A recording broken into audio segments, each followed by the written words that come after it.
Hello everybody and welcome to this very important session in Asian Metallurgy, 11th Asian Metallurgy.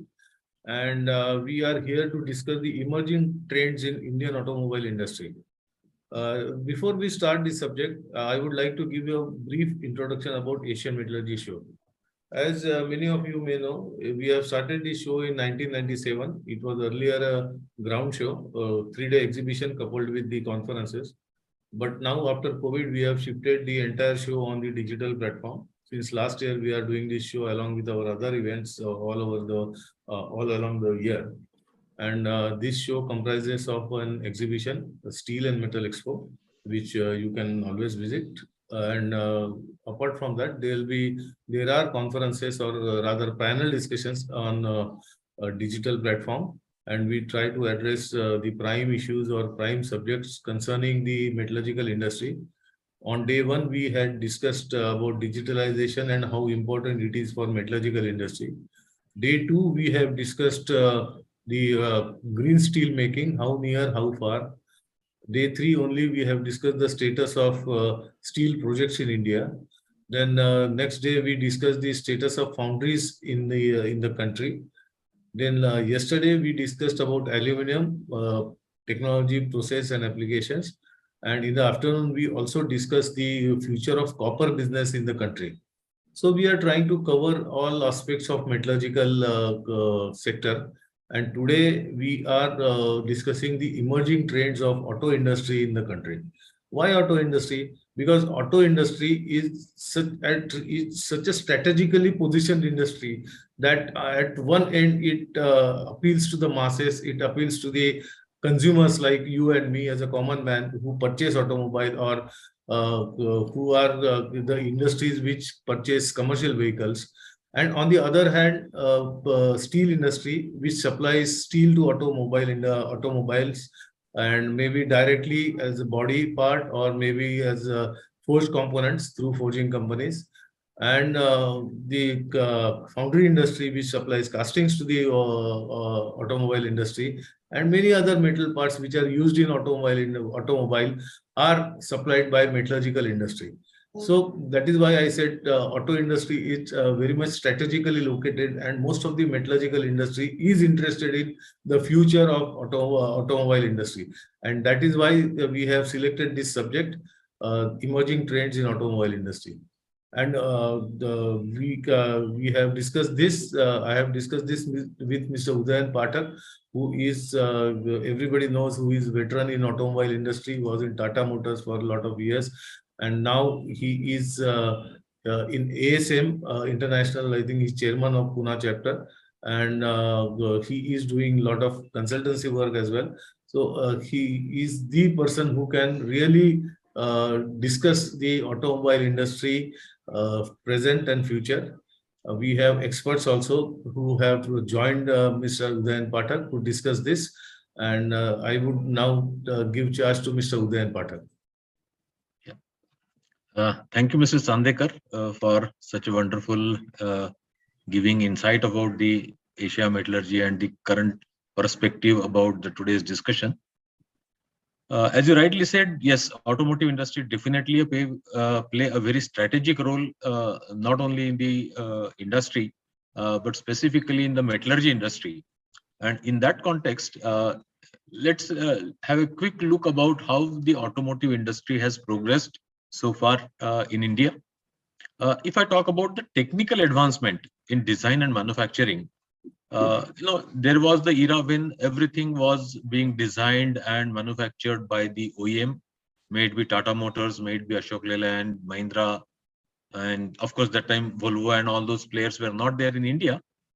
But everything was being designed except probably a few components like battery, which is again a very highly specific domain, or some wiper motors, etc. Barring such component, practically everything was designed and controlled by OEM.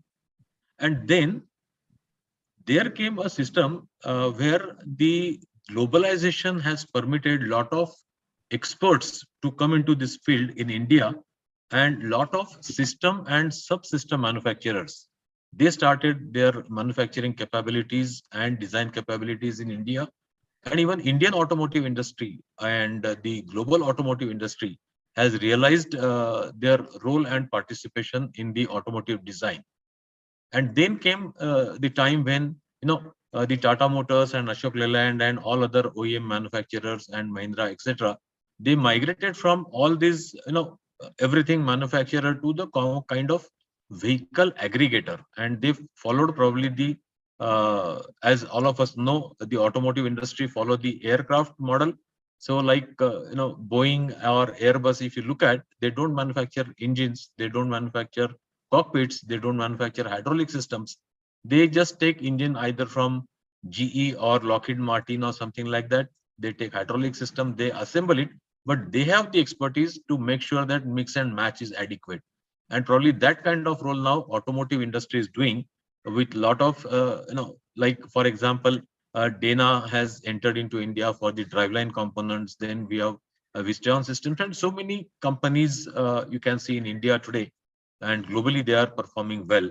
And that has really helped automotive industry, because this particular system and subsystem suppliers are focusing more on their domain area, and their focused efforts are giving a much good results. This is all about the automotive highway vehicles. If I talk about off-highway vehicles also, there you can see those who are from the tractor industry, they know what is the importance of hydraulic system in tractor. Earlier, tractor companies used to have their own hydraulic systems, but nowadays, Meta and Hima, all these kind of companies, they have come up and they have providing a very efficient and a very good reliable solution to the OE manufacturers. So that is as far as the I will say technological or business model emergence has concerned. At the same time, the OE perspective, if you look at OE and users, there also we can see a lot of change has happened. Earlier, people were not talking about the fuel efficiency and all that much, but today people are talking about fuel efficiency, corporate fuel efficiency, safety, comfort, emissions, RRR, ELV, all those kind of requirements, regulations, and environmental awareness amongst the users. It has prompted the OEMs to look at their product with a different perspective. That is on one side, whereas the government is coming up with the vehicle scrappage policy, which is phasing out old polluting vehicles and those kind of thing. And at the same time, looking at the broader perspective of sustainability, the electric vehicles, EV market is emerging out big way globally as well as in India. Of course, this has put a lot of technical challenges to everyone, right from the aggregators, right from the policymakers till the end user. So today's this panel discussion, we have selected very carefully the panelists. On one side, we have the ARAI, which is involved into the policy making and giving the direction to the country, coordinating with the international agencies, trying to formulate our rules and regulations, doing the testing, giving the type approvals, etc. on one side. So that is one perspective wherein Mrs. Medha Jambhale has joined us. Welcome, Mrs. Jambhale. And she is Deputy Director in Automotive Research Association of India, ARAI, which is popularly known as. She is heading Fatigue and Materials Center of Excellence of ARAI, and also she is head of the ARAI Academy. Again, she is located in Pune, in Chakan facility. We have another eminent panelist, Senthilkumaran, Varatharajan. He is heading Materials Technology Center of Mahindra Research Valley, MRV, popularly known as MRV of Mahindra and Chennai. He will put on the OEM focus and OEM perspective about these challenges. And at the same time, as I said, the role of suppliers is increasingly becoming more and more important, to the extent that nowadays they are no more called as suppliers or vendors, they are called as supply partners.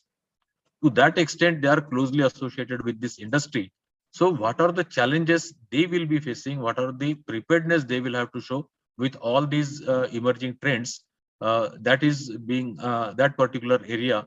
Rahul Khajure from Volvo, he is leading the supplier quality group of Volvo India.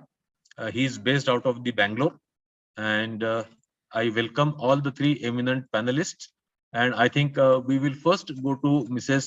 Jambhale to understand what are the kind of trend, madam, you are seeing in terms of the requirements, in terms of the regulations, in terms of the policies in a say horizon of about 10 years, and how materials and metallurgy can be a kind of a pivotal role for success or failure of this particular mission. So over to you, Mrs. Jambhale. Thank you, sir. Thank you for my introduction, and thank you for calling me on this platform. It is a good that tone you have said for this forum, for the subject which you have taken, and I hope whatever I am saying will be useful to you. Let us start with what Pathak sir has said. There are some changes which has happened as a history. Some of the changes happening right now, and we are expecting something to happen. So really, in last 100 years, automobile have evolved and they have become more and more faster and sophisticated. Nobody will deny this, and we are still finding that there are some changes happening on this forum.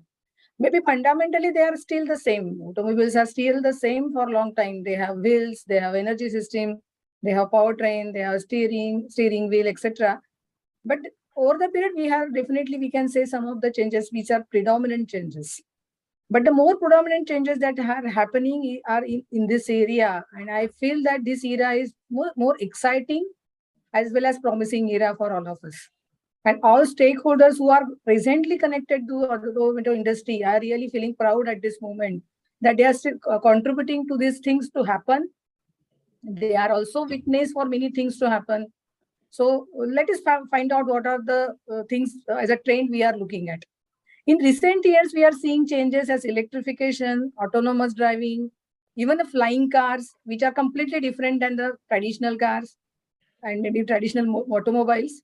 And there is a shift in using the automobiles also. People are using the automobiles in a complete different way. So what is future in mobility? Is if everything has happened or we are still expecting something to happen? We really don't know at this stage. So let us understand some transformation that we will be witnessing in this next decade as such. The first transformation that I clearly see is an intelligent automobile. We are having a standalone automobiles which are giving us very good inputs while we are driving the cars, and they are becoming more and more smarter when they are getting connected to the internet. Like any normal gadget, now vehicles are getting connected to the internet and they are giving more predictive things to a driver and who are sitting in that automobile. And what should be our safe step to be as a driver and step as a one of the person who is sitting in the automobile. So vehicles are really becoming smarter and smarter. They are we can control them with our voice. They can even monitor our eyes whether we are connected to the vehicle or not. So we are really using a very good gadget that everybody should be remembering, and this transformation is going to continue for next decade. Second transformation that we are looking at is autonomous cars. We will be definitely driving self-driving automobiles. I am sure that we will be definitely going to drive such kind of automobiles in future. There are few automobiles who are already in the market, and somebody might have already seen those vehicles, witnessed the driving pattern and all that. There are some challenges in terms of legislation, infrastructure, societal readiness, and acceptance toward this. To some extent, let us understand this. There are some challenges. I personally feel that globally, these challenges are going to be settled down, and autonomous vehicle could be actually reduce the accidents. A survey says that we can definitely reduce accidents to more than 90% if we go and adopt different features as an autonomous car or autonomous vehicle. Next trend that we can see is a integrated car. So integrated car or integrated vehicle. Let us not call that only car, because in India, along with car, there are different type of vehicles that are being used. So these vehicles are getting connected or getting integrated with the smart cities. This is a very, very value-added feature or advantage that we will be getting in next decades. So at one side, cities are becoming smarter. We are getting a huge changes in the public transport, and vehicles are getting smarter and smarter. So, and those all things are getting connected, and everything on the road and the infrastructure can be seen on one screen. That is the vehicle screen. So with that, the safety and the feature are going to be improved. So this is a third trend that we may be looking at as an integrated vehicle with the smart cities. Fourth trend that we are looking at today also, and that going to continue with different feature, is a mobility as a service trend. So the shared service, shared mobility, connected mobility, these features and this utility is definitely going to increase. So these features are not going to bring the technologies in the field of automotive, but at the same time, it is going to bring different economy trends in the market. So earlier also automotive industry was driving economy in a different fashion, but now it is going to drive in an entirely different way. That is a predicted trend that we'll be looking at in the next decade. One more trend that is going to be there is the alternate power resources. So is electrification is the last trend that would be there? No. So there are going to be more different sources that we'll be using, like green hydrogen, ethanol, methanol. So it is going to be there. It is not going to stop as such. The last trend which I'm looking at it is a manufacturing trend, and which is the maybe a topic which we are discussing today. So it has been considered that the manufacturing plants are going to change. So presently there are huge manufacturing plants and mega factories which are being established. They are having different automations for safety, quality, industry 4.0 as a norms. However, the survey says that now onwards, the big plants are going to change to a pop-up plants. I'm not sure how this is going to happen at this stage, but globally it has been surveyed like this is going to happen. So when globally these things are changing, what is happening to Indian mobility, that is we want to look at. So in India, we are seeing the mobility case is little different way. So for India, C stands for not only connected, it is also for the comfort. A stands for not only for autonomous, but for affordable. S stands for not only for shared, but also for the sustainable. And E stands for not only electrical, but for also environmentally friendly vehicles. So this case is a little bit different, but value added to Indian market, that is for sure. And it will be more useful for Indian manufacturer as an export utility or export market also. These trends will be driving engineering focus on challenges with new targets. So what I see, the trends will be like this, but the challenges could be the same with different targets and different boundary conditions, that is for sure.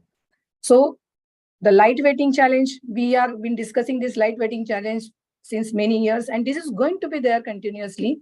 Only thing, the boundary conditions are going to change definitely, the targets are going to be changed. So how to reduce the weight? Should we optimize design or should we use alternate materials? What is the right material? And developing right material in right time is going to be a continuous challenge in future. Battery materials and electrification related charges is one more added thing because of this electrification. And till the market is not settled in this area, and definitely we have to work a lot and focus on this subject. Material like for ADAS sensors, electronics, its packaging and its integration is also an added challenge in this scenario. And how to progress with the additive manufacturing is also going to play a crucial role in next decade. This is as far as material and manufacturing is concerned, and which is in line with the trend, global trend and Indian trend. These challenges need to be really answered very critically and carefully. So everywhere what we can see is a material which is going to play a crucial role. Without material, we cannot do anything. We will not be able to address these challenges. So in general, as a material, what we find? So if you see the trend of material changes in the automotives, so we observe that in 1970, there used to be 75% metal we used to be used to be available in the vehicle. Now that is changed to 55%. So metal is definitely reduced. But what is the new material which has come in? The plastic has come up very well. So earlier it was only 5%. So now it has come to 18%. That is the statistics being discussed worldwide. Even in the metals, conventional steels are reduced by 10%, and lightweight materials like highly advanced steels, high strength steels, aluminiums, magnesium, these are the metals which are taking space into these automobiles. According to one survey, it is said that magnesium is going to be 10%, going to take 10% share in 2035. But it has its own challenges as far as usability is concerned and cost is concerned. But definitely, the research is going on there also. Composites is another area which is going to be there in the market. So both particle filled composites, fiber reinforced composites are being used. But they are going to be used. Similarly, CFRP also will be a crucial, we can say, material that will be used. Even if it is having some higher cost, it will be definitely going to be used. So these new material also will add some manufacturing processes, their joining techniques, reworkability, recyclability. So all such aspects, again, we have to discuss with these new trends and new challenges. So what could be the trends in material area directly? If we have this history with us, we have some techniques in our hand, and there are some trends that would be going. So in my opinion, there are 3 trends that would be definitely be there in the material area. So we need to understand the material in more depth than we used to understand material previously. There will be more digitization in material science. That is the second stage that I'm looking at. I was told that you had a good session on digitization, and I hope this was definitely addressed there. There will be lots of support that material engineering will be providing to virtual simulation, because virtual simulation is becoming the key function in vehicle design. So these are the 3 direct trends that I'm looking at in the material area. So understand these trends. Let us first understand what is virtual world for present automotive industry.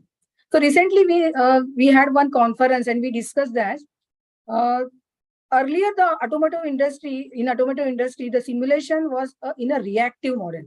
So vehicle was used to be manufactured. At the same time, virtual model used to be built. But now the trend is reverse. Before building a vehicle, the model is ready and lots of analysis is being done in a virtual model. So that is reducing cost, and that is also reducing time. The prototypes that need to be manufactured for different type of testings are getting reduced. So there is a requirement of having this virtual simulation related results accuracy to increase day by day. But definitely the results are promising, and people are thinking that virtual simulation is a definitely solution for present era. So what material engine can play a role in this total virtual engineering as such? So in my opinion, there are 2 areas where definitely, even if there is a virtual engineering going on, I do not say the physical testing will go straight away dropped off, but more complex testing will be carried out, and the routine testing will be definitely taken care about the virtual simulation. So in virtual simulation, what material engineering will play a role? So there are 2 trends that I'm looking at. One is alternate material design by ICME approach, that is integrated computational material model engineering. So all the materials that we are developing today and will be developing tomorrow also, that will be through ICME approach. Second trend that we are looking at is a material card development, which is not only capturing basic material properties, but it will also capture effect of elasticity, plasticity, and its failure in simulation will also be developed in this material card. In ARAI, we are working on both these technologies. So integrated computational material engineering, where we could simulate the material starting from micro level, that is atomic level, to a macro level. ARAI is working on this concept, and soon we will be publishing some use cases in this area for demonstration to you all. Second is the material card development. Here also ARAI has done a very good progress. So definitely a material characterization was a key area where ARAI was there for the last 20 years. But the depth of the breadth of this material characterization is increased a lot, starting with just initial chemical and maybe statistical characteristics, and later on fatigue characteristics. Now the high strength rate properties and complete material card is being developed at area. The material card replicates complete tractionality of the material, and that is the reason definitely automotive industry is getting benefited because of this. There are different types of cards that are being used nowadays worldwide and in India also. So Johnson Cook is one of them, Gizmo is one of the model, piecewise plasticity is another model. So such kind of, at the one end, these cards are being developed, and at the other end, the accuracy of simulation is increasing. So it is not only related to the metals as such. These properties are available, these cards are available for different type of applications like crash, durability, and etc. Similarly, these cards are available for metals, plastics, and rubbers also. So I'm sure that these cards, material development card as such, is going to bridge a gap between virtual and real world, and will be providing more accurate results to the industry. So it is not only a testing, material testing as such. So what is it exactly? It is testing, it is plus it is mathematics, and plus it is AI. It is artificial intelligence coming together. So as it is a clear example of data to knowledge in the field of material. So there are very few examples when you say data to knowledge in terms of material, which is already in place in the form of a virtual material card. When I'm saying virtual, because it is not only a testing results, it is a complete card. So there are quick overview about, so what I did is a quick overview about the present, past, present, and future in terms of mobility and in terms of material. So what we have to remember in short is that the change is only thing which is going to be constant today and for the future decade as such. So remember that change is going to be constant for us. So thank you so much. I think my thoughts are in line with your topic, and maybe we can take it ahead. Thank you so much. Thank you, Mrs. Jambhale. I think a very good scenario you have created, and a very crystal clear kind of future you have shown to the audience of this today's panel discussion. Really, when we were talking about ICME and all that, I went back to my days in Tata Motors when we were talking about this ICME, and there were some conferences which was being organized by Tata Consultancy Services, etc. Really, that's a wonderful thing. Taking this discussion forward, I will move on to Senthil. Senthil has been involved into the materials right for more than, I guess, 22 years career. Incidentally, we happened to be colleague in Tata Motors a couple of years back. Now he's with Mahindra. So Senthil, I would like to request you to put upon the thought as to, with the challenges which Medha Jambhale madam has given the kind of flavor to us, how the automotive industry look at it, and more specifically, as Mrs. Jambhale said, that the crucial role of metallurgy, whether it is ferrous metallurgy or in a broader perspective, I will say materials engineering.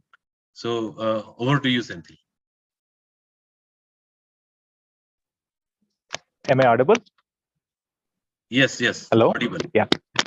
First of all, I would like to thank the organizers, Mr. Chandekar, Mr. Pathak, chairman of today's session, and my fellow panelist, Medha madam and Mr. Rahul.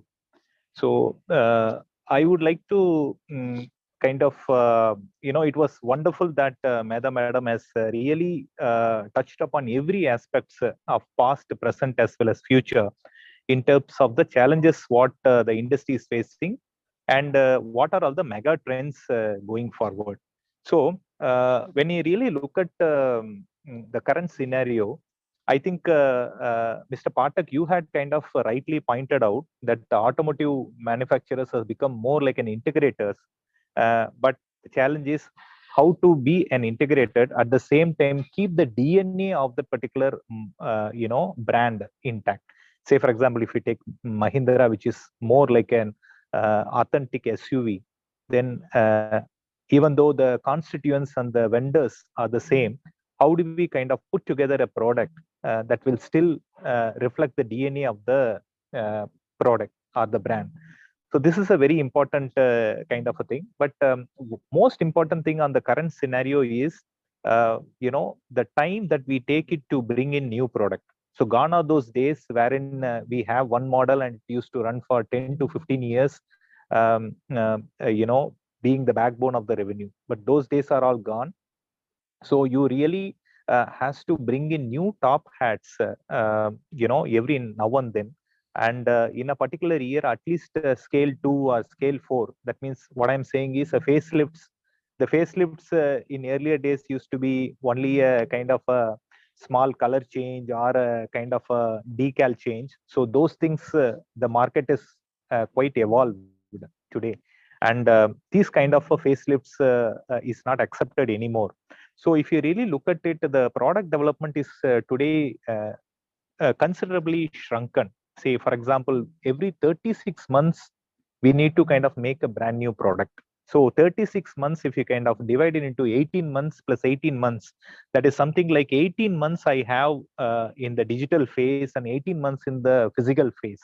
So that means the physical phase is only 18 months. And if something goes wrong, it becomes very expensive to kind of do any kind of a changes post the tool cutting. So the first 18 months, which is a digital phase, is really becoming important. And I think Mrs. Medha has really pointed out, and I am very glad that you also had a digitization session a couple of days back on the same forum. So digitization becomes very, very essential. And the most important challenge for an automotive company and an automotive materials fraternity is, how do we kind of get this kind of a digital information? How do you digitize this particular thing?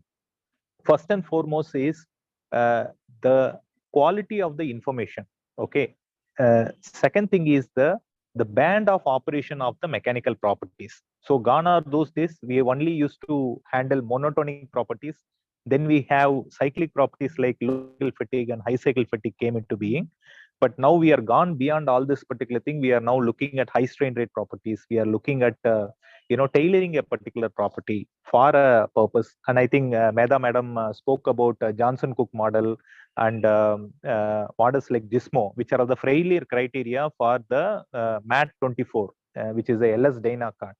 So what is happening is, earlier automotive companies were more durability centric in their development, particularly in the CAE and the digitization phase.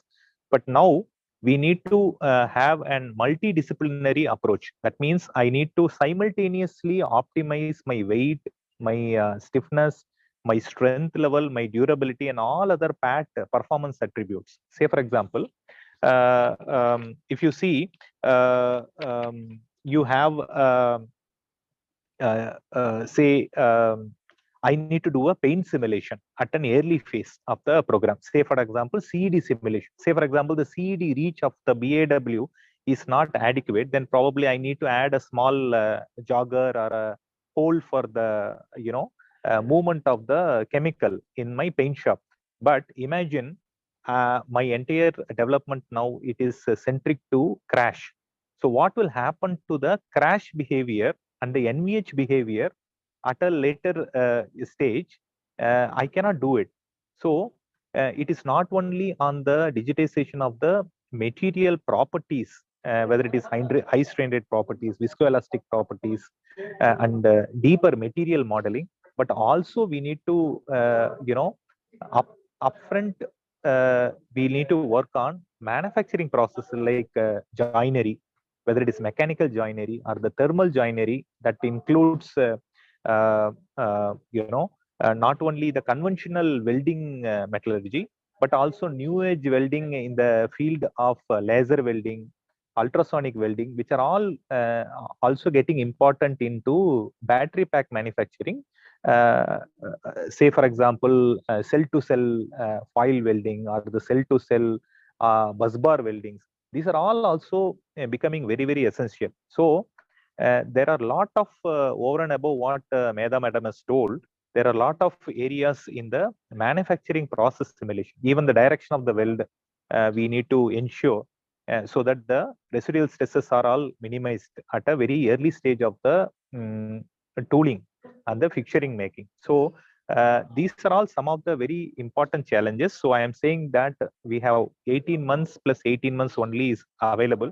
This is becoming a very important thing. And also, if you really look at the three things that is kind of defining today's automotive industry is a multi-material, multi-model, and multi-market. That means I cannot, I need to kind of use multiple materials. See, there are, if you really look at in European context, there are people who are aluminum intensive vehicles like Jaguar, Audi, they were having it. There are people like BMW, I series, they were looking at more of composite materials. So Indian perspective is more a multi material kind of a thing. And if you really look at the new trend of electrification, how do we kind of reduce the range anxiety by kind of doing a lot of lightweighting, and also meet the safety requirements. So we have to use aluminum in the structure. We have to use structural composites, long fiber or short fiber composites, polymer composites in the automotive front end and rear end structure. So multi-material is the important thing. Multi-model, that means we need to be very, very fast in adoption. That means it is also have a linkage to Industry 4.0. How do we kind of churn out multiple vehicle models from the same assembly line? Number two, how do we kind of create platform technology and strategies? This is our multi-model kind of a thing. And the last one is multi-market. So what is happening is there was a little lull in the Indian auto sector, and many of the OEMs, Indian OEMs particularly, because of the difference in the emission norms between us and some of the other markets, we were not able to kind of do a pan-world export. But now, because of electrification, this particular things is going to take a big change. So that means we need to be ready for multi-market. So when I say multi-market, there are a lot of material regulation. I think Medha madam also touched upon about the ELV, RRR. You have Dodd-Frank Act on conflict minerals. You have REACH, ROHS. You have several material regulatory also coming. So while we are kind of designing, even when during the drawing stage itself, we need to know which are all the models we are kind of addressing. And we need to ensure that the adequate material selection, manufacturing process selection has to be done. This is one of the important things. The most important, the biggest jargon or the buzzword as on today is the ESG. That is the environmental, social, and governance. And sustainability is one of the very prominent kind of talking point. Even if you want to attract investors in any space, whether it is an electric vehicle or in a conventional this thing, the investors first look at it, what is a robust process, any automotive OEM or any, for that matter, any tier 1, tier 2 manufacturers have in place for the ESG. So I think sustainability is going to be a very big word. Material circularity is going to be a very big word. And as automobile is the same, but the refinement is kind of going leaps and bounds. So aesthetics, perceived quality, retained newness, connected cars. Okay. So these are all going to become very important. So generally people say that just in 40 seconds, it's more like an emotional connector. People kind of, decide whether I will buying decision made in 40 seconds. So the form and the surfaces, the quality is very important. So a lot of impetus is going into the coating, surface protection, painting processes, corrosion protection, particularly the cosmetic corrosion. It's becoming a very, very important thing. And of course, how do we kind of join the multi-material? See, today we are kind of looking at putting a lot of high strength aluminum into the born electric vehicles. So going forward, we will have all this multi-material coming in, how do we join them together, and what are all the mechanical and non-mechanical joinery methods, and not only this joinery methods, how do we kind of ensure the crashworthiness of this multi-material structure. So this is one more challenge what I can see, and rightly pointed out is, if you really look at the conventional vehicles, you talk more on the emissions, right? So now, once the emissions is kind of taken away from the equation, if you really look at the European context, people are now talking about material circularity and giving certain kind of targets as regulatory requirements. Say, for example, I use some X kilogram of aluminum, I use some Y kilogram of steel. What is the carbon footprint? What is the energy utilization of this particular thing? See, they will going to say that 40% of the aluminum that you are putting into the vehicle has to be from a recycled route. This kind of regulatory requirements are going to come up. And this kind of material circularity is going to be, something similar to the challenge what OEMs used to have for emissions. Okay, so this is also predominantly the focus is going to come back to the material. On the regulatory space also, it is going to come back. So I think I'm very glad you had also a kind of a session on green steel. Mahindra also is kind of very, very, if you really look at a group level, we have taken a zero kind of a carbon footprint by 2040. So we are very, very conscious about the materials and process selection, the kind of equipments we put it in our manufacturing facility, even the kind of chemicals and in-house paint processes, what we kind of, selection and usage. These are all, you kind of ration it to see what is your, footprint of emissions. So in a nutshell, I would like to say that the entire industry is moving towards zero. I think it is very apt that zero was invented by India in the ancient era. And now the automotive industry is also kind of moving towards zero. When I say zero, it is zero emission, zero carbon footprint. People want zero accident by ADAS and autonomous vehicle. And of course, they want zero landfill. They don't want, end of the vehicles to kind of end up into dump yards or getting into landfill. So everywhere we are kind of moving towards kind of a zero kind of a thing. And I think rightly pointed out, electrification, secondary use of automobiles are also coming in, which wanted to reduce the footprint. Say, for example, people are working on smart grids and microgrid fuzzy logic technology, because at least in India, we have a same electricity tariff, right? But in many of the Western countries, you have duration, peak hours, you have to pay more, less peak hours, the tariff rates are different. So people use electric vehicles as a energy storage kind of a thing to do a home electrification, right? So smart grid is, say, for example, only switch on my appliances when the tariff is low, right? Say, for example, I have a dishwasher or a washing machine. So I wanted to kind of program it to kind of only run during certain period. So electric cars are going to also going to be a very big part of this particular ecosystem, particularly in smart city kind of an environment.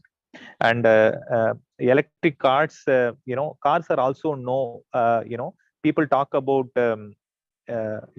health monitoring. When you kind of hold the vehicle and running, it also kinds of monitor. Nowadays we have smart watches, we have ECG features, right? And cars are all keeping a watch on your attention levels. A lot of stage 2, stage 3 autonomy is also coming up. So I think entire industry is kind of moving from more conventional mechanical oriented to electrical and electronic control, power electronics. This kind of a thing, it is fast moving. And as rightly pointed out by Madam, I think electronic materials, sensors, indigenous manufacturing of chipsets in each and every country would like to have their own autonomy in terms of, so the dependency reduction also is an important thing. Companies are all very focused on a very credible supply chain, because during the COVID, many of the automotive OEMs had this particular issue. So everybody's focus is towards credible supply chain. So even the steel raw material selection, also a lot of debate and discussions happens before finalizing, but the discussions are all not only happening based on the mechanical properties or the consistency of the properties, but consistency of supply chain is also a very, very essential part. So I think I think I have covered and probably seconded a lot of views what Madam has shown or discussed. Over to you, Mr. Pathak. Thank you. Thank you, Senthil. One of the point which you have really pointed out, that the product life cycle is shrinking day by day, and the product development time also is reducing. So from 10 years, probably it has come down to 36 months, out of which 18 months are going to be in the digital arena and 18 months are going to be in the physical arena, which includes the manufacturing of component, testing and all those kind of stuff. So there, the role of supplier partners becomes a very crucial. You also touched upon the point of the credible supply chain. And I think that's really one of the most important area for the sustaining and the continuous smooth running of the automotive industry. And we have Rahul Khajure from Volvo. Volvo itself has, set a benchmark for the passenger safety in the Indian markets. And with that background, Rahul is looking after the supplier quality, and I think it's the time now that Rahul can throw upon some of the aspects as to how in this new role the suppliers can support, and what are the challenges and how we can get ready for that. So over to you, Rahul. Yeah, thank you, Udayan. And first of all, thank you, Uday and Danesh to organize this kind of a forum, to have this kind of a discussion, because now its important aspect is change in the mindset. We have to bring more awareness, more knowledge, and we have to basically change the mindset. This is what you guys are doing, and really a good job done. And I think we have to utilize this forum to express what is our expectation to our supplier partners. As you rightly mentioned, suppliers are no more supplier, where we traditionally deal with them on daily basis, and where the cost is the important aspect. Whereas the other aspects are equally important now, not only cost, but delivery, features, sustainability, technology, all those are equally important. Yeah. So I think the question is very valid from your side, and this question is not for today. This question is applicable for all of us, for our future, and for future of industries in India and our supplier partners in India. So also Senthilji and Medhaji has highlighted on the sustainability. I think if we see on the bird's eye view, everything is connected to the sustainability. As we see, we have a recent few years before Paris Agreement signed by most of the countries, where India has signed a Paris Agreement to be a carbon neutral by 2070.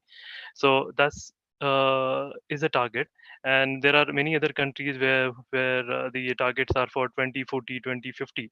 So if country as a country, people are thinking that we have to be carbon neutral, it means a lot. There are a lot of expectation, and there are a lot of work has to be done in that direction, and it's not easy task. And Senthilji has also mentioned this are driven now with the many automobile company. Mahindra have a target, Volvo has a target to be carbon neutral by 2040. How this we can achieve? We can achieve this target not alone. We need the support from all our supplier partner. It means our supplier partner, the entire industry has to revolutionize in this direction, have a action in this direction to achieve the carbon neutral supply chain. So there are a lot of work has to be done in this direction. So everything boils down to sustainability, carbon neutral supply chain, reducing the emission, having a zero carbon footprint, having a circularity in the process. The product has to be circular and all those things. So let's understand why exactly this is an expectation. And if you see with the increase in the emission, what we see, there is an impact on the environment, and that's the reason this is a we have a Paris agreement in place. And in that direction, now 2040 is many OEMs have signed the agreement. So how we can achieve one of the impact, what we see is that there is a impact on the environment, and there is a global warming happening. And in that direction, one of the important policy as a country level, which Indian government has taken, is to have a voluntary vehicle scrap policy starting from next year onwards. So this is one of the key policy. Even Mr. Daneshji has mentioned in the beginning of the discussion. So what is the impact of this policy? As also Medhaji mentioned, the change is only constant, which is happening. And whenever we have a changes, there are equal amount of challenges. And I believe whenever we have a challenges, there are equal amount of opportunities also in place. So now we have a country level challenges, how to have reduce the emission, and then we have a voluntary scrap policy in place. It means uh, we have based on recent survey, there are more than 1 crore end of life vehicle available in market, having a and miss age more than 15 years. So that is the potential vehicles has to be scrapped. Imagine 1 crore vehicle has to be scrapped down the line of 5 years. What is the market potential in terms of year-on-year growth for the automobile sector? So as per projection, there will be 10 to 15% growth in the automobile industry, which is enormous. Like considering the current situation of recession and other thing forecasted, and the supply chain constraint and the war situation globally, in a domestic market, we will have a projected 10 to 50% year-on-year growth. That's a good amount of opportunity, and that is an opportunity for all our supplier partners in India. There will be increase in demand. There is a need of good amount of production has to be done, and in that direction, they have to secure their facility, capacity, process, all those aspects in place to have the production ramp up by 10 to 15%. But coming to your question, as there is an increase in demand, there will be increase in demand in spite of difficult situation. How do we gear up? What are the capabilities we needed? I think on a broader sense, there are only two important aspects which all our supplier partner has to be capable enough and think in that direction, is to have a sustainable manufacturing process, and second is to be equipped with industry 4.0 solution like digitalization, automation, and so on. When we talk about first on a sustainable manufacturing process, as we all know, the conventional steel making process, I think hardly very few people could have imagined that in future we will make a steel without coke, and we will use hydrogen instead of coke to make a steel as a green steel. So if steel can be green, and that is already done by a Swedish steel maker SSAB, it means there is a possibility for all steel makers to contribute and have steel as a green steel. And if you see, steel contributes to around 40 to 45% of vehicle weight even today for the medium to heavy commercial vehicle. So I think sustainable manufacturing process is equally important, which we have to think. And if steel can be green, why not casting can be green? So in that direction, yes, a lot of work also is done. And recently, if you know, the middle of this year, Indian supplier Breaks India, part of a TVS group, has also made world's first green casting. So uh, now we have to think, and this is what is all about proactive approach, innovation, creativity, what we are expecting from our supplier partners to be in line with the sustainability target, to be in line with the Paris level agreement, or to be in line with the India as a country's and our commitment to our climate neutral challenges. So if steel can be green, casting can be green, why not aluminum, plastic, rubber, all this material can be green. When we talk about green, it means the emission from the manufacturing process has to be zero or least compared to the benchmark process. So we have to be more creative, we have to be more innovative in terms of manufacturing process. And this is one important challenge which what I foresee is with our supplier partners, and they have to work in that direction. Traditionally, everyone or all the suppliers were thinking about QDCF, that is quality, delivery, cost, and feature. We meet a cost, and then there is a business secured with the OEMs. But it's not only a QDCF era, there is an era of technology, era of sustainability. So we also talk about technology and sustainability, which we expect from all our supplier partner, which is in turn indeed connected to the sustainability. So I think this is what we expect from all our supplier partners to be capable and to think in this direction. There are many researchers, many colleges and universities are working in this direction and supporting many industries also to make their product as a green product. So apart from this, what I think sustainability can be achieved unless and until we have a good amount of support in terms of automation, digitalization, and integration of equipment and process to the software. So as Mr. Senthil has also mentioned about Industry 4.0, this is really important. As an example, there are around 4,000 foundries in India making ferrous and non-ferrous castings. How many foundries are having Industry 4.0, or how many foundries are even having automation, having a robot doing pouring and all? Still, there are many foundries doing manual pouring and all those things. So good amount of automation, digitalization is needed. When we are talking about quality, is no more reactive quality, is all about proactive quality, where a lot of companies are having a data, they are recording a data in a paper, but data is being utilized whenever we have a quality issue. But now is the era of Industry 4.0, where we have to analyze the data. We need to analyze the data and proactively predict, okay, the next part will be wrong in the process. So these are the kind of capabilities what we expect from our supplier base in terms of securing QDCF TSR.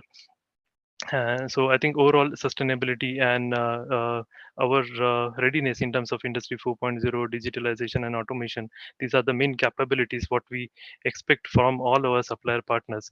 And to achieve this, I think all the OEMs are pushing all supplier base, and we have to do it. There is no other option. So if you want to be in a competition and if you want to secure business, and then I think these are the only two options to sustain in the business for a long run.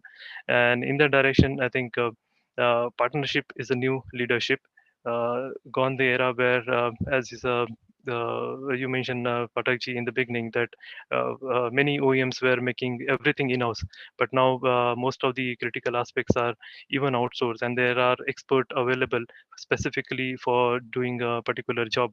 So similarly, in the manufacturing segment, even with our supplier base, tier 1, tier 2, and tier N, there is a good amount of partnership needed and good number of engagement needed, collaborative work is needed, because still, as an example, steel makers, they try to do everything in-house. So casting makers, they also try to do everything in-house. So in that direction, partnership is a must. And I think the partnership within industry, with partners, with even the industry partner, academia, institute like the ASM and other industry partner is must to have in future, because with the partnership and collaborative way of working, any Herculean task can be achieved. So I think these three main aspects in terms of the capability, what we expect from all our supplier partners, it will be the future. And the supplier partner who are working in the direction of sustainability, Industry 4.0, and partnership definitely will be sustainable in a business for a long run.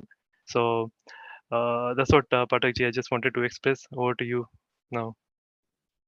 Yeah, thank you, Rahul. A very good point that is coming up during the discussion, and the points which are being placed by my fellow panelists. That is the use of knowledge for the keeping pace with the demand of the industry and the challenges that has been posed.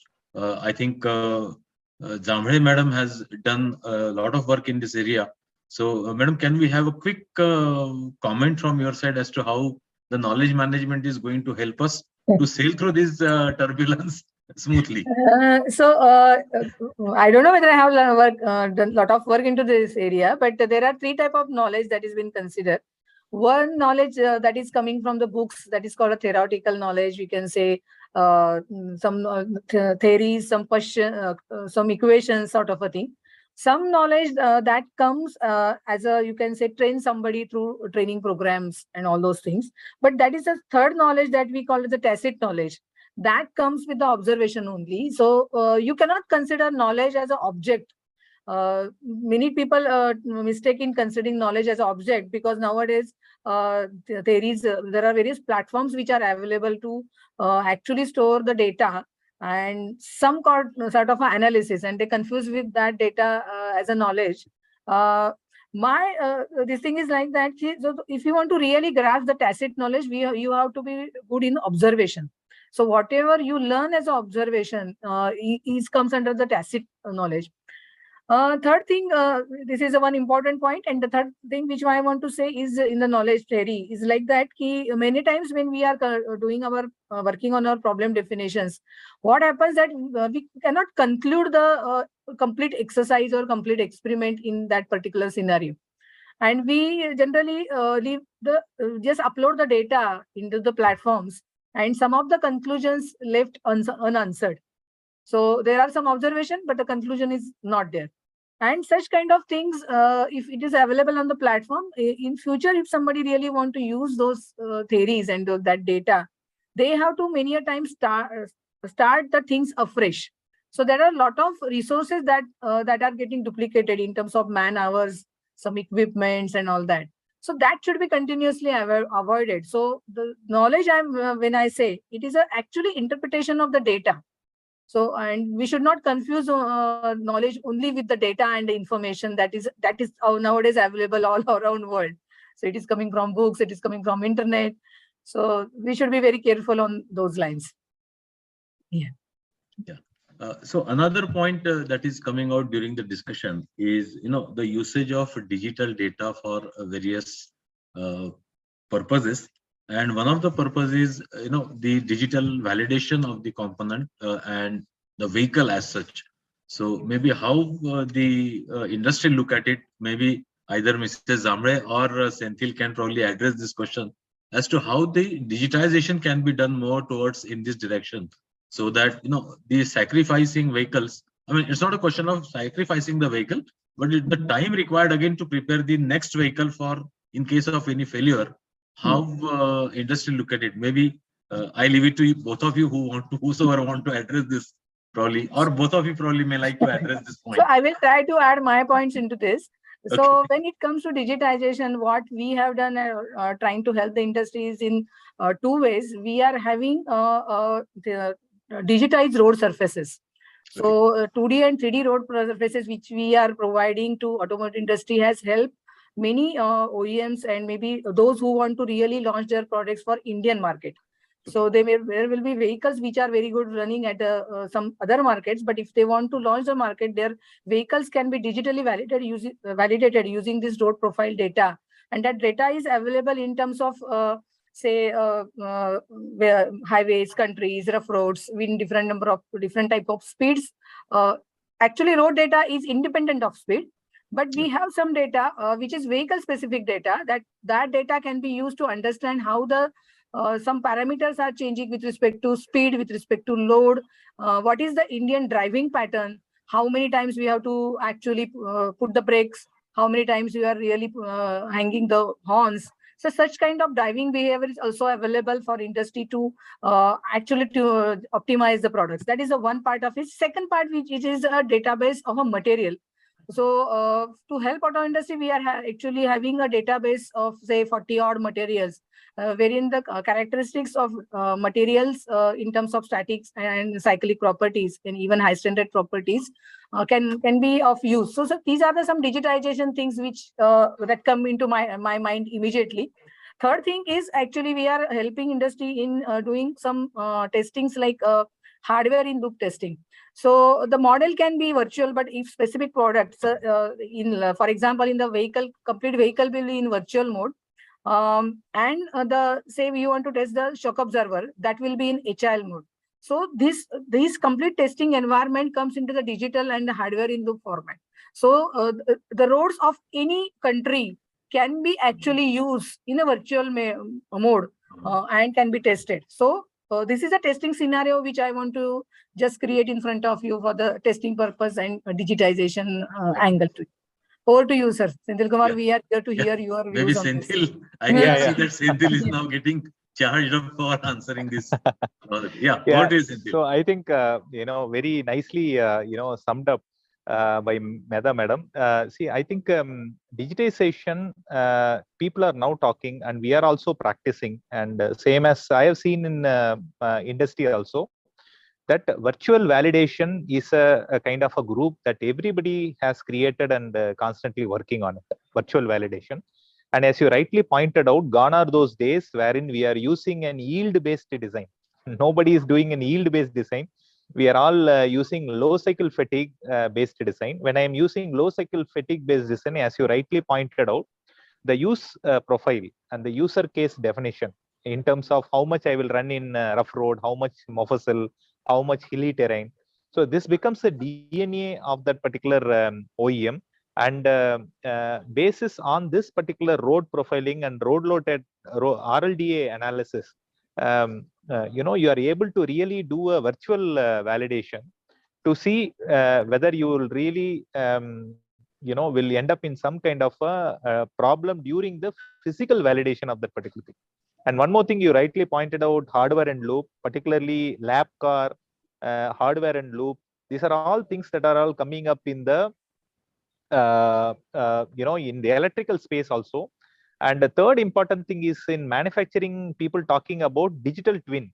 Okay, say for example, we are now talking about paint simulation, CED simulation, okay, and puddle analysis and all these particular things, build analysis. These are all done virtually. Even before the tool is tried out, we really know what is going to happen in a virtual world. So digital twin is also an important thing, as you rightly pointed out about HIL also. So I think the entire world is moving towards virtual validation and digitization. But the most important thing is a credible material property data, and lot of data analyticals and data sciences are involved. See, I will have, say for example, I have 10 years of steel coil information. Say for example, DP 590 with 4 steel mill and 5 thicknesses. I will have a complete scatter band data with me. How do I kind of narrow it down, and how do I pick what steel coil and what source? If I am selecting, then in the digital phase itself, I will say that the validation will never have any issue. So I think big data analyticals and quality of data, material property data, and scatter band analysis is very, very important for the robustness of the digitization. Otherwise, even if you do a lot of tools and capability in digitization, you still end up in surprises when we get into the physical world. So this is my limited point on this particular subject. Back to you, Pathak. Thanks, Senthil. Very right point you have pointed out, that the data accuracy and the sigma in the or delta in the data is very, very important. Rahul, just one quick question for you. As to, we talked about the collaborative approach and the kind of the suppliers' role in the new generation vehicles, etc. I think one of the points which probably the audience would like to know about, how the early vendor involvement in the designing probably can help the automotive industry, and as to how that can support this particular road journey. Yeah, I think that's a very good point. Now, actually, at Volvo, we started having the work in that direction. Uh, in the RFQ stage itself, we will have a technical discussion on the manufacturing feasibility and all those things before you have a code conclusion. So, I think those kind of change in the way of working will definitely support not only OEMs but also our supplier partners in terms of having a right value for the product. And you know, if you have a casting, then always there are challenges. Okay, we have some problem, casting issues, some manufacturing feasibility problem, and later we get many deviations from supplier because they face the manufacturing challenges. I think those can be incorporated well in advance to get a right product as on a first time. So that has to be done. And even though if customer is not asking, I think our supplier partner should push sometime customers also. No, no, we wanted to have a technical discussion before we conclude the commercials. So I think this is one very important point which is important. And we have seen now the change in the mindset of many supplier. They started asking customers, okay, no, no, this is not feasible, because even at customer there are many young engineers, and they hardly have seen the manufacturing process. So there are equal amount of manufacturing process challenges which maybe as a designer they are not aware. And later supplier faces those challenge, and then it creates a lot of conflict. So early involvement is really really important and must to have now. Thanks, Rahul. In fact, there are a lot of questions coming up, and there are a lot of points to be discussed over this forum. With the kind of eminent panelists we have, but we have the limitation on the time front also. So we need to stop here. And I would like to conclude the points which was raised by all of you. That the automotive industry is passing through a very dynamic phase, and probably the change is the only constant in the automotive industry in the near future. If I look at even this very small horizon of about 10 years, the intelligent automobile, smart vehicles, integrated vehicles, these are the kind of vehicles, new definitions which are going to emerge out, are rather getting emerged out and getting matured day by day. Also, boundary conditions of these new vehicles are changing drastically in terms of their usage, in terms of their life, in terms of the technologies those are being used. And the lot of digitization of materials data is going to support this journey to sail through very smoothly. And ICME could be probably one of the very good approach to this particular journey in future. The reducing life cycle with the evolving markets, this is another challenge that is being talked about. And also the multi-material, multi-model and multi-market vehicles. Those are going to be, that is again coming out as the emerging need of the market in the days to come. With the credible supply chain, the lot of work that has been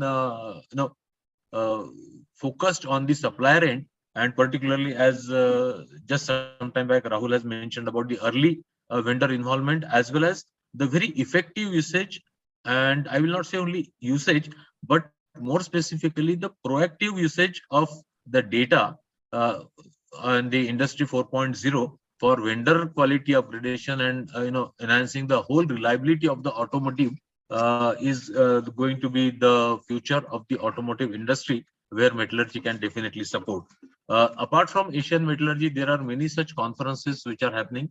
Incidentally, one of our panelists, Mrs. Medha Jambhale, is convener for one of such conferences, which is planned, I guess, in May, June. So, Madam, can you just quickly give us some glimpses about that conferences, please? Over to you, Medha, Madam. So this is about the actually one conference, Automotive Materials and Manufacturing Conference 2023. This is the fourth series of this conference. First two conference we had at our Chakan facility.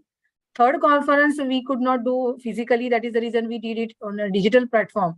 So we are looking forward to have this conference physically again in the Chakan facility.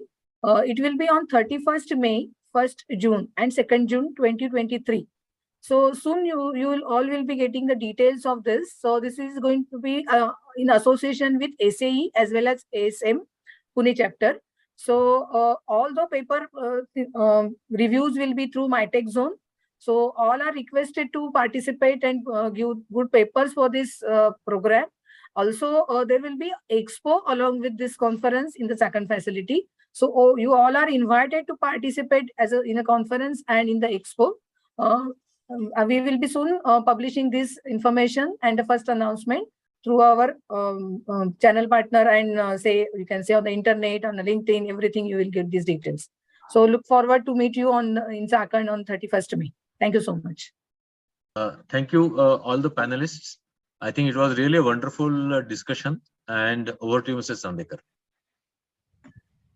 Yeah, thank you very much. Actually, nothing more to say. It was a very interesting discussion. And there is something to take away for the metallurgists, for the steel people, for non-ferrous metals people. And even I would feel I would circulate this to my friends who are not in metallurgical field, because this is of general interest also. So it was all in all, it was very, very interesting discussion. Thank you very much, all the panelists and Mr. Udayan Pathak, who excellently coordinated this panel discussion. And yeah, I think there we can have a end. Thank you very much. Thank you. Thank you. Thank you so much. Thank you Thank for you. all Thank you all. Yeah. Thank you. Bye-bye.